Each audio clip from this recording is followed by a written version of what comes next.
What's up, everyone? It's Caddy with MoneyVest. So the one thing that I was kind of worried about and I was speculating just a few weeks ago did indeed happen. There was a report that came out that big tech, Magnificent Seven stocks, have seen close to $1.2 trillion of liquidity come out of them, and it has gone over to money market funds, cash, and bonds. So we are going to discuss, of course, that aspect of the markets, a little bit about seasonality as well, and I'll cover that starting next week, there is going to be the refunding announcement from the fiscal department related to the treasuries, and they are going to look at possibly issuing close to $1.4 trillion in the next 6 months. That is going to be Q4 of this year and Q1 of next year. All of that obviously is going to put a lot of pressure on the overall economy with higher yields, and it's going to make it more difficult for equities to rally given how high the yields potentially can be. So hope you guys enjoyed this video and find it helpful. All I'm asking in return is that you drop a like, and of course don't forget to subscribe to the channel. The link to our Discord and Patreon is going to be down below if you're interested in joining. There is a 16% annual discount that's available till the end of this month, and I also want to mention that right now we have a Halloween sale going on, so most of the courses you can get up to 50% off, and the bundles are going to be up to 60% off. So the coupon code is going to be Halloween. One simple word, Halloween. You can go there, check it out. There's 50 lectures per course, and you get lifetime access. You can learn fundamental analysis, technical analysis, options trading. You can download my spreadsheets, literally plug and play. So all you have to do is just, again, check these out, and there's also bundles available that you can access. And again, this sale is only valid for 3 days, so October 31st at midnight it is going to expire. So links are going to be down below, and we'd love to have you on board. And if you have any questions about the courses or what the educational material or the curriculum, reach out and I'm happy to help. So Wall Street braces for a roughly $1.5 trillion in further borrowing needs by the treasuries. So some big Wall Street banks are expecting next week's refunding announcement by the treasuries to reflect the government's large and ongoing borrowing needs. There's banks like JP Morgan and Deutsche Bank are estimating that the $1.5 trillion is going to be split between the fourth quarter and the first quarter of next year, with $749 billion is going to be for the fourth quarter and $822 billion for the first quarter. This was Deutsche Bank. JP Morgan anticipates $800 billion in the fourth quarter and $700 billion in the first quarter. And given this backdrop, Treasury's current auction schedule is insufficient to meet its prospective financing needs. And they also noted, JP Morgan said, the funding gap remains large in the coming years, even after last quarter's increases as well. So we know that the tax receipts have been lower for the US, and the fiscal department has been struggling with this, right? Because of last year's losses, unrealized capital gains from a lot of investors. And as a result, the IRS has been going after wealthy individuals, trying to recoup a lot of tax receipts. And not to mention, they're going after companies. Microsoft got a huge bill of over $50 billion in back taxes that the IRS says that they owe, which of course Microsoft is going to contest in court over the next couple of years. But the bottom line is that this deficit is going to continue, and that's going to pile on to even more debt. And the way they're going to finance it, obviously, is by more issuance, more treasury issuances. So reading further, you'll notice that over the near term, treasuries will continue to lean on the T-bills. Now, T-bills and T-notes are two different things. I don't know if I've mentioned that, but T-bills are very, very short duration bonds. So they are anything that's maturing in less than 1 year, and T-notes are going to be anything that's, longer term. So T-bills, to bridge this gap as it did in fiscal year 2023. Now, that's actually not the best news, because T-bills, since they are short duration, the rates are much higher, especially right now. If you take a look at T-bills, right, 3 months, 6 month, 1 year, 1 month, their rates are sitting well over 5%, 5.5%. So the U.S. government is basically financing their needs at a 4 to 5% plus 5% rate at the moment to continue to spend, right? That's not great news, and that's also pushing the average rate on the overall debt also higher. I think I did a video on this few weeks ago where the average rate on the overall treasury debt has increased from, I think, 1.5-2% to now 2.75-3%. So it's inching higher as the new debt that's being issued by the government is being issued at a higher rate, and it's replacing the old debt, which was issued at a much lower rate. Now, T-bills' share of debt is likely to rise towards 22% by the year end in 2023, and also given the large projected financing needs in the fiscal year 2024 and beyond. And the Treasury is set to kick off the quarterly refunding process on Monday, so it's going to happen next week. And the department's round of announcements includes details on the upcoming auction size on Wednesday, which the BMO Capital Market strategist says that they are going to readily overshadow the Federal Reserve's policy update the same day as well. So we've got the Fed announcement also scheduled for next week, not to mention the unemployment week is also going to be coming out. So this right here are a few different scenarios that I wanted to go over before moving forward. So if there's more debt, right, there's more issuance, we know there's a possibility for higher yields, right? If the yields continue to go higher, then the question is going to be whether there's going to be a recession. I'll go over some of the other economists and analysts and what they are expecting in terms of recessions, and would that lead to rate cuts, right? That's the question. If it does, then there's a possibility that yes, equities do rally and they do kind of, recover fairly quickly considering the rate cuts get priced in and the market becomes more optimistic about future earnings and future growth. Now, if there is more debt, higher yields, and there is no recession, right, as we have not really seen an economic contraction or a rise in unemployment or jobless claims, and inflation comes down at the same time, it's possible that rates stay where they are, or maybe they get slightly cut, maybe 25, 50, 75 basis points, and then equities basically normalize, right? So in that environment, we don't necessarily see a huge rally, but we do see a lot of consolidation and some modest growth. Modest returns, meaning 4 to 6%, I think is reasonable for equities to push higher. Now, this right here is the third scenario, which is obviously the worst case scenario where there is more debt, higher yields.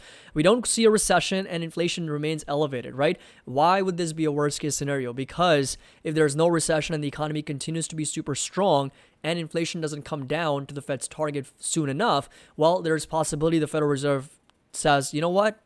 Economy is strong, unemployment is strong, inflation still not come down. Let's just go ahead and raise rates even further, and that's what the market is not pricing for, and that's when equities can start to struggle, and we could see some more downside as well. So again, a lot of it, really depends on, of course, inflation and what happens with the path of recession. Now, speaking of, Steve Cohen, the founder of Point72 Asset Management, basically mentioned that the U.S. is going to see a strong growth in 2024 after falling into a mild and short-lived fake scare recession later this year.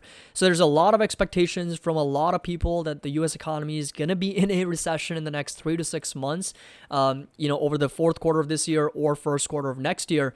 So again, time will tell. We'll only find out, whether that's going to happen or not. And one of the most important leading indicators for that is going to be jobless claims.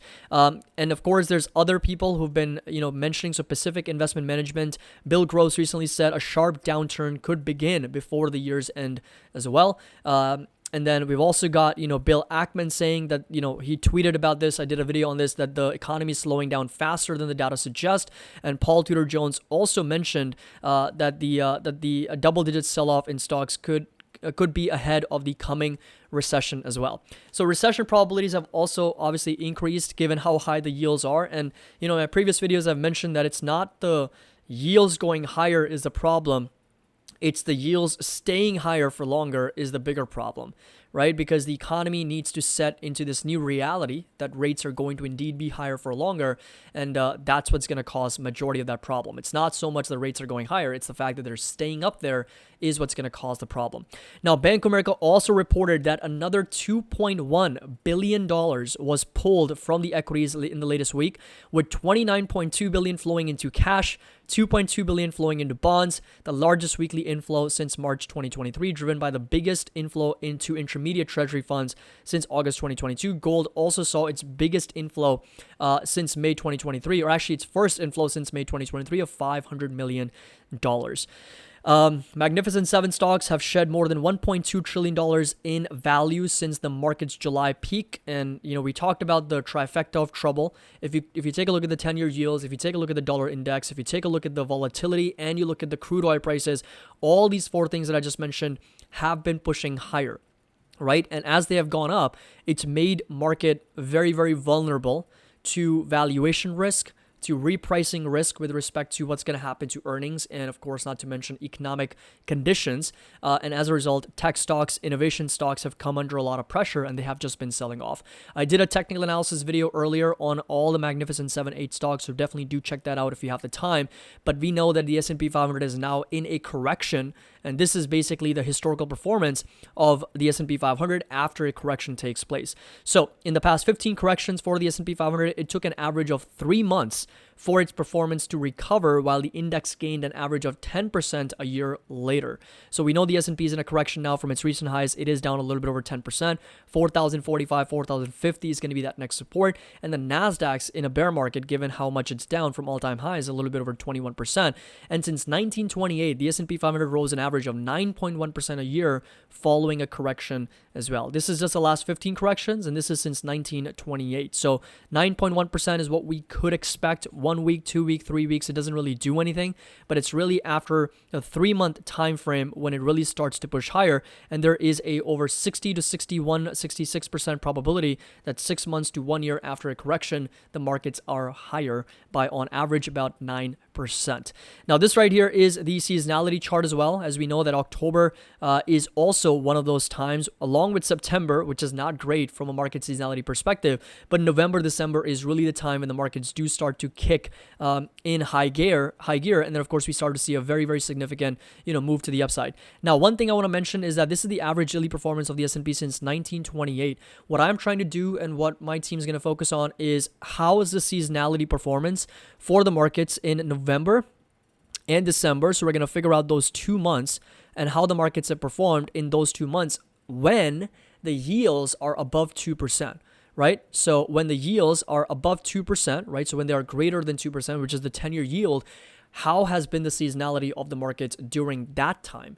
I think because it's important, because right now we are in a higher interest rate environment. And over the last 16 years, we've never seen yields as high as they are. So I think it's going to be very interesting to figure out, okay, we know the seasonality is good November, December, but how's the seasonality during yields when they're higher at over 2%? Because this is a level that we haven't seen in such a long time.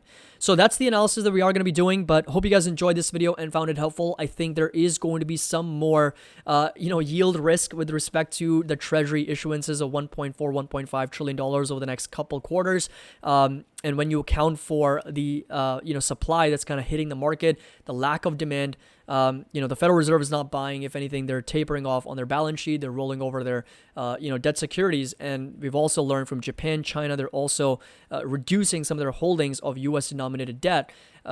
That's pushing the yields higher, of course. That's putting a lot of pressure on equities at the moment. But nonetheless, technicals are oversold, and we'll talk a little bit more about seasonality once that analysis is complete.